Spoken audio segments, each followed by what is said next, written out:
Hello, Rob here from the Flanagan Homestead. If you've been watching the channel, I needed to cut down a tree to create lumber for my property. I got the top of the tree cut up, bucked up, and in a stack, but the bottom 26 feet, the most valuable, I didn't have time to get it. I did build a road to it, and I got off work today and I hustled home, and I'm gonna go try to get that out. This is one of those jobs that if the cut and the excavator can handle the weight, it could be done in a short amount of time, or if things go wrong, this could take the rest of the evening. So I don't know how it's going to go. Hopefully it'll go smoothly. And so we're starting here at about 5:15, and let's see how long it takes. You got to factor in moving cameras time, but I got my chain for help move the log. Just throw these things in the bucket of the excavator. Some people that haven't cut much wood before are like, why are you taking falling wedges? It's already down. And if I have a log laying down on the ground and it may have different type of torque or whatnot, as I cut through it, I like to stick the wedges in, so basically they're shims. So if it's not going to bend or twist the direction I want, it's not going to bind my bar in there. So if you put this in there, it'll go. Now the log that we're cutting today is completely suspended on the air, so we'll cut through the bottom, but I'll start through the top, put some wedges in just to make sure it doesn't start to collapse before I think it's ready, and then I'll cut up from the bottom. But I am taking wedges for that purpose. Throw those in there. Got both my larger saw, which the chain is still dull, I haven't had a chance to work on it. My smaller saw that doesn't have quite the power, but it's sharp right now. So a sharp small saw is better than a dull big saw. And video equipment.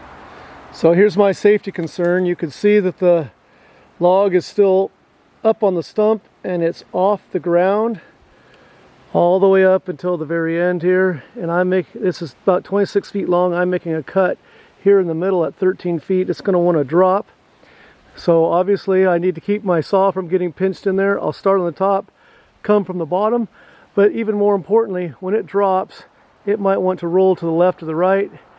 I don't want to be in the way of that, so that's safety caution. Just stay out of the way of the rolling log, make sure it's not coming at you.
As I'm hooking up the chain, you're going to notice when we start moving this that I'm going to take it very slow and easy. The log right now is laying almost directly straight uphill, so it doesn't want to roll any direction. But this is a very large, heavy log, and as I pull the top towards the excavator, it's going to turn and be horizontal to the side hill, or parallel to the side hill, and may potentially put to roll. So I was being extra cautious to move it slowly. Because if this log with this amount of weight starts rolling and wants to put pressure on my excavator sideways where I don't have it braced off, it could potentially tip me over, and then this log might be free rolling down towards the highway. So we're taking it nice and easy until we get the log up on the road.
All right, I think we're past the danger zone.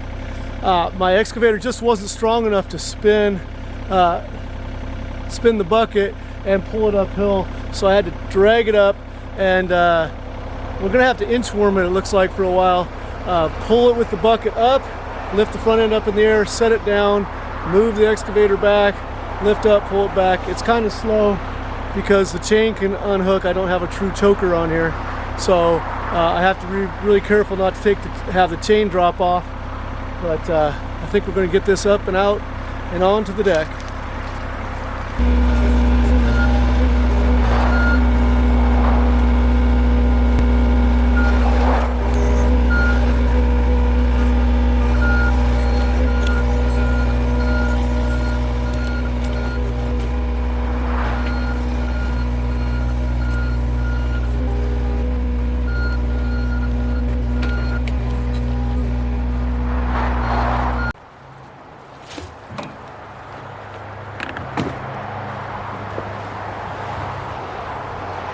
Okay, that wasn't too bad getting that out. Probably 20 minutes to get it up on deck once I hooked up the chain the first time. There's a couple things I could have done to make it faster. One of those is my friend Jason, who is a heavy equipment operator, drives an excavator for a living and dozers. He's been watching my videos. He's helped me up here some. He's like, you got to learn to drive with your feet, because I'm always driving the tracks with my hands. And I've been working, trying to listen to his coaching, trying to be coachable, and learning to drive with my feet to keep my hands free. Because when I was operating that, I had to try to keep the chain tight with the bucket, but I had to drive back and then lower the bucket and then extend the bucket out as I'm lowering back to try to keep the chain tight.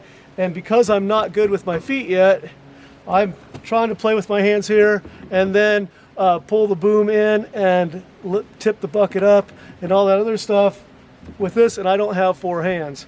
So Jason, you were right, and I'm going to continue to working on it. So if I had been able to back up with, do a multi-level functioning here, back up using my feet, and then I could have slowly extended the boom and tipped the bucket out using my right and left hand, I would have been much more efficient. So I'm not a professional yet, but I am getting better.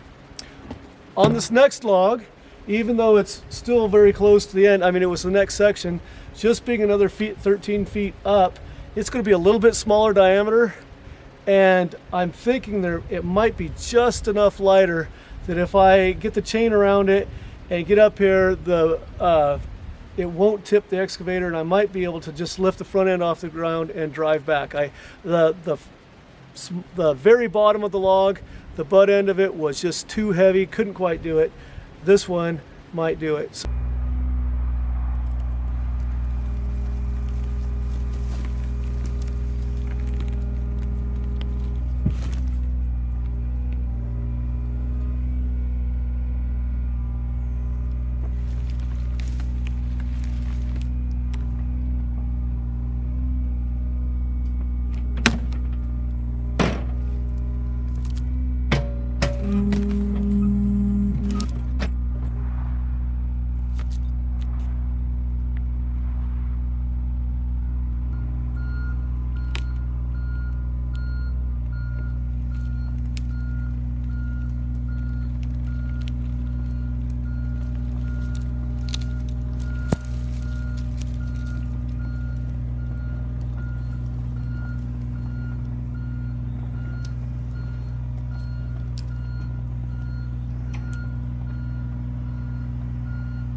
Okay, there you have it. We have the prime logs, the 13 feet of each of these pieces, thicker logs, and I'm going to get some good lumber out of it. And I got it out of here. It was probably a little less than an hour's worth of work, an hour and a half total, but a lot of monkeying around with the cameras. Let me tell you, if you want want to get a lot done on your property, don't document it on YouTube with a bunch of videos. I spend a lot of time moving cameras around. So anyway, hopefully if you like any of my videos, please like and comment and whatnot. It helps the channel, and I am taking a little extra time, but I enjoy sharing with you. But anyway, I got these up ready to mill. I'm looking forward to when Brian can come and mill these up for me. And thanks for joining me on the Flanagan Homestead, where Christmas trees are my business, teaching, including horticulture, is my job, and outdoor projects are my passion. Be blessed, everyone. I've got about 45 more minutes of daylight, so I'm going to go build trails with my excavator and practice my skills.